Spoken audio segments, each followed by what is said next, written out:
Good morning வெஸ்டிஜியன்ஸ். நான் trainer மோகன் பேசுகிறேன். ஸோ தென்னை மர சாகுபடிக்கு நமது வெஸ்டேஜ் உரப்பொருட்களை எவ்வாறு பரிந்துரைக்கலாம்? How to recommend our agri products to coconut cultivation. So general information, இப்போ தான் தென்னை மரக்கன்று வாங்கிட்டு போகிறீங்கன்னா அதுக்கு குழிக்கான அளவு 2 அடி நீளம், 2 அடி அகலம், 2 அடி ஆழம். ஜென்ரலாக 3 அடி நீளம், 3 அடி அகலம், 3 அடி ஆழம் இருந்தால் ரொம்ப நல்லது. ஒரு மரத்துக்கும் இன்னொரு மரத்துக்குமான இடைவெளி 20லேருந்து 25 அடி வைங்க. ஒரு ஏக்கருக்கு 70 மரங்களை நடவு செய்யுங்க. ஸோ தென்னை மர சாகுபடியில் இப்போ தான் நீங்கள் விவசாயிகளை போய் பார்த்து உரம் கொடுக்கலான்னு போகும்போது, நான் உரம் வச்சுட்டேன் அப்படின்னு சொன்னாங்கன்னா அது இயற்கை உரங்களான மண்புழு உரம், தென்னை நார் கழிவு, குப்பைகள் இது மாதிரிலாம் கொடுத்துருந்தாலும் சரி, அல்லது செயற்கை உரங்களான யூரியா, டிஏபி போன்ற உரங்களை கொடுத்துருந்தாலும் சரி, உங்களை அவாய்ட் பண்ணாவே உரம் கொடுத்துட்டேன் அப்படின்னு சொன்னால் இந்த காம்பினேஷன் மெத்தடை யூஸ் பண்ணுங்கள். மினிமம் 20 நாட்கள் ஆயிருந்தாலும் போதும். அது 1 மாதமாக இருக்கலாம், 6 மாதமாக இருக்கலாம், 1 வருஷமாக இருந்தாலும் பரவாயில்ல. மினிமம் நம்மளுக்கு 20 நாட்கள் போதுமானது. அப்போ நீங்கள் ஒரு மரத்துக்கு 5 ml 8 to 5 ml ஹுமிக் 2 லிட்டர் தண்ணியில் கலந்து, சின்ன கண்ணாக இருந்துச்சுன்னா அல்லது மரமாக இருந்துச்சுன்னா அந்த குழியில் தண்ணி நிரப்பிட்டு அல்லது ஈரப்பதமாக இருக்கும் பொழுது இந்த 2 லிட்டர் காம்பினேஷனை கொடுங்க.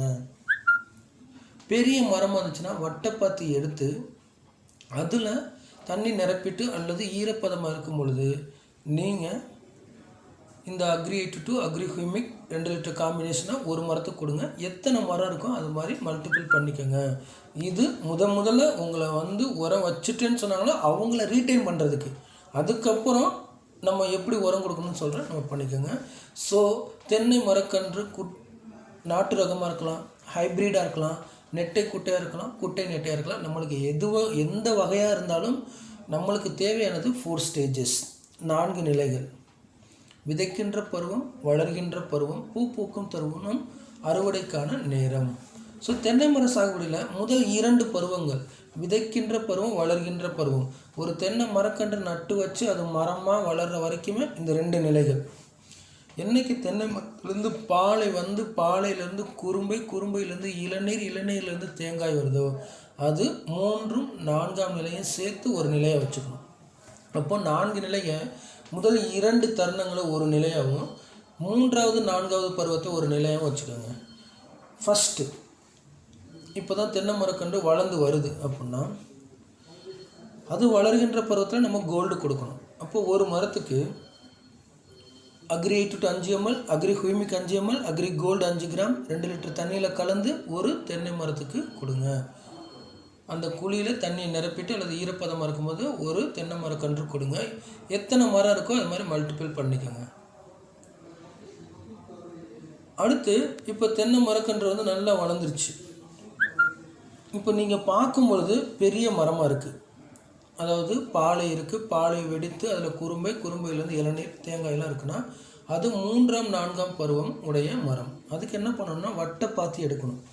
அதாவது தென்னை மரத்துக்கு கீழே மரத்துலேருந்து 2 அடி நீளம், அப்படியே வட்டமாக சர்க்கிளாக 2 இன்ச் ஆழம், 2 அடி நீளம் வட்டமாக எடுத்து அதில் 2 இன்ச் ஆழத்தில் சல்லி வேர்களை அறுத்து விடாமல் வட்டைப்பாத்தி எடுத்து அந்த வட்டைப்பாத்தியில் தண்ணியை நிரப்பிட்டு அதில் தான் இந்த உரங்களை கொடுக்கணும். அப்படி என்ன கொடுக்கணும்னா agri 8 to 5 ml, agri humic 5 ml, agri mass 5 ml, agri nanotech 5 gram 2 litre தண்ணியில் கலந்து ஒரு மரத்துக்கு கொடுங்க. எத்தனை மரம் இருக்கோ அப்படி மல்டிபிள் பண்ணிக்கோங்க. இப்போ பாருங்கள், 10 மரம் இருக்குன்னா 10ஆல் பெருக்கிடுங்க. ஒரு மரத்துக்கு 2 லிட்டர், 10 மரத்துக்கு 20 லிட்டர், ஒரு மரத்துக்கு 5 ml, 10 மரத்துக்கு 50 ml.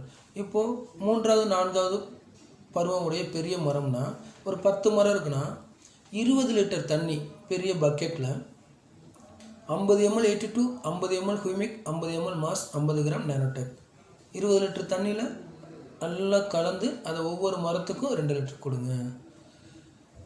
இப்போது எத்தனை நாளைக்கு ஒரு முறை கொடுக்கலாம்? ஆவரேஜாக என்ன பண்ணணும் அப்படின்னா வளர்கின்ற பருவத்தில் அல்லது 3வது 4வது பருவத்தில் ஃபஸ்ட் டைம் அவங்களுக்கு பண பிரச்சனை இல்லை, வாங்கக்கூடிய அஃபோர்டபுளாக இருக்காங்க, ஃபீஸிபிளாக இருக்காங்க அப்படின்னா 45 நாட்களுக்கு ஒரு முறை கொடுங்க. அப்போ இது மாதிரி 3 டைம்ஸ் 45 நாட்களுக்கு ஒரு முறை, 45 நாட்களுக்கு ஒரு முறை, 45 நாட்களுக்கு ஒரு முறை. அடுத்து 60 நாட்களுக்கு ஒரு முறையாக மாற்றணும். 3 டைம்ஸ் 60 நாட்களுக்கு ஒரு முறை, 60 நாட்களுக்கு ஒரு முறை, 60 நாட்களுக்கு ஒரு முறை. அடுத்து 90 நாட்களுக்கு ஒரு 3 டைம்ஸ் 90 நாட்களுக்கு ஒரு முறை, 90 நாட்களுக்கு ஒரு முறை, 90 நாட்களுக்கு ஒரு முறை. அடுத்து 6 மாதத்துக்கு ஒரு முறை. இப்படி கிராஜுவலாக நம்ம கொடுத்துக்கிட்டே இருக்கணும். சரிங்களா? ஸோ இது ஒரு மெத்தட்.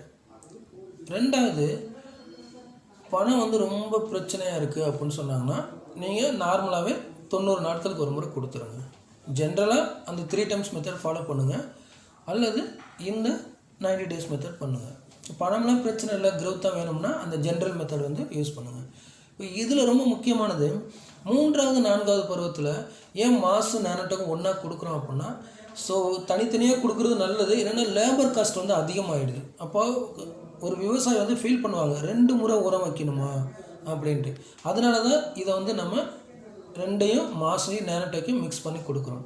அடுத்து ஜென்ரலாக மாதம் வந்து ஸ்ப்ரே பண்ணுவோம். அது வந்து ஷார்ட் டேர்ம் கிராப்ஸ்க்கு அல்லது மாமரம், மாதுளை மரம், கொய்யா மரம் போன்ற மரங்களுக்கு ஸ்ப்ரே பண்ணுவோம். ஆனால் தென்னை மரத்துக்கு வந்து ஸ்ப்ரே பண்ண முடியாது, வேறு வழியாக தான் கொடுக்க முடியும். அதனால் வேறு வழியாக கொடுக்கறது ரொம்ப நல்லது. அடுத்து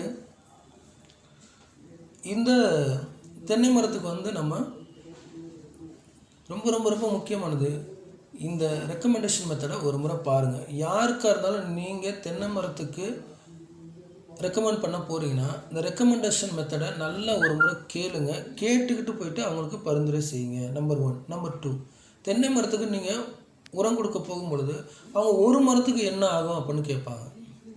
இப்போ ஒரு மரத்துக்கு என்ன ஆகும் அப்படின்னா நீங்கள் உடனே அவங்கள்ட்ட கேள்வி கேட்கணும். அந்த 8 விதமான கேள்விகளை கேட்கணும்.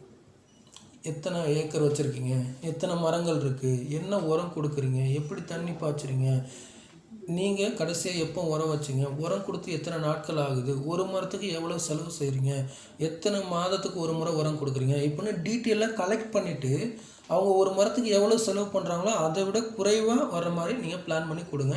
மேக்ஸிமம் 8 to 2 நம்ம ஆஃபரில் வர மாதிரி வாங்கி கொடுங்க. ஸோ இதெல்லாம் உங்களுக்கு ஒரு மரத்துக்கான விலை வந்து சொல்ல முடியுதான்னு பாருங்கள். அப்படி முடியலன்னா என்ன கன்சல்ட் பண்ணுங்கள், எத்தனை மரம் இருக்குது அப்படின்னு என்னை கன்சல்ட் பண்ணிட்டு நீங்கள் வந்து சொல்லுங்கள். ஸோ இந்த ரெக்கமெண்டேஷன் மெத்தடை மறுபடியும் கேளுங்க. உங்களுக்கு கண்டிப்பாக சக்ஸஸ் தான் வரும். ஸோ இதை ஃபாலோ பண்ணுங்கள். Wish you. தேங்க்யூ.